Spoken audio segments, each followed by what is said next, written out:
Richard Chase was born in 1950 in Sacramento, California. Beneath an ordinary childhood, darkness brewed. Young Richard exhibited disturbing behavior, torturing animals, bedwetting, and setting fires. As he grew, his problems intensified.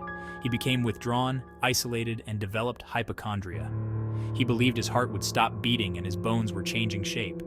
His paranoia grew, convinced his blood was turning to powder. Richard believed only fresh blood could replenish his own.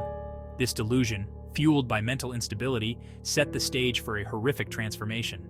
His descent into madness was marked by fear, delusion, and a disconnect from reality.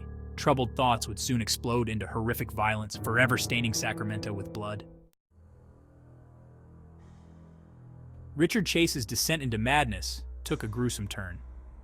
Driven by his delusion of blood powder, he began experimenting. He trapped and killed small animals, drinking their blood. His behavior became increasingly erratic. He injected rabbit blood into his veins and consumed blended animal organs. His home transformed into a macabre laboratory. His parents, alarmed, sought help from psychiatrists and hospitals. But nothing worked. Diagnosed with schizophrenia and paranoia, he refused medication. Richard drifted further from reality, craving something more potent than animals. The line between sanity and madness faded, leading to a trail of blood and terror. He was about to cross it, leaving a trail of blood and terror in his wake. In 1977, Richard Chase's delusions reached a horrifying crescendo. He graduated from killing animals to killing people, needing their blood to survive. His first victim was Ambrose Griffin, shot dead in a random drive-by. The thrill of the kill ignited something sinister within him. He broke into Teresa Wallen's home, shot her, mutilated her body, and drank her blood. The brutality of his crimes sent shockwaves through Sacramento. Fear gripped the city as the news spread. Authorities were baffled, desperately searching for the monster responsible. They hunted a phantom, a shadow leaving a trail of death and despair. Richard Chase's reign of terror continued. He broke into Evelyn Miroth's home, killing her, her son Jason, and her nephew David. He also killed a visiting friend, Dan Meredith. He mutilated and desecrated the bodies, taking David's body with him. The press dubbed him the Vampire of Sacramento for his gruesome habit of drinking his victims' blood. The police investigation intensified, dealing with a killer of unparalleled depravity.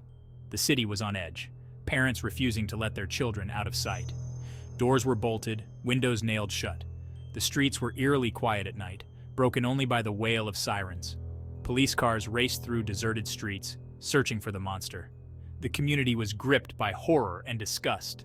The Vampire of Sacramento had plunged the city into a nightmare. Richard Chase's reign of terror ended in a way that mirrored his twisted logic. Convinced he was pursued by Nazis turning his blood to powder, he became erratic. On January 8, 1978, police surrounded his hiding place. Believing they were Nazis, he surrendered without resistance. In his pockets and apartment, they found a horrifying collection of trophies. His trial was a media sensation. Despite his insanity plea, the jury found him guilty of 6 counts of first-degree murder. He was sentenced to death in the gas chamber. On December 26, 1980, he was found dead in his cell, having overdosed on antidepressants. Chase's death brought little closure to the victims' families. The Vampire of Sacramento remains a chilling testament to the destructive power of untreated mental illness. The case of Richard Chase is about more than horrific acts. It's about how such monsters are created. Chase's descent into madness was fueled by mental illness, societal neglect, and a lack of empathy. From childhood, he exhibited signs of disturbance, cruelty to animals, bedwetting, and fire setting. These were cries for help, signals of a mind in turmoil. Tragically, these cries went unanswered, and his condition worsened. The institutions meant to help him failed to provide long-term care. The case highlights the importance of recognizing and addressing mental illness early. We must strive to create a world where such tragedies are less likely to occur.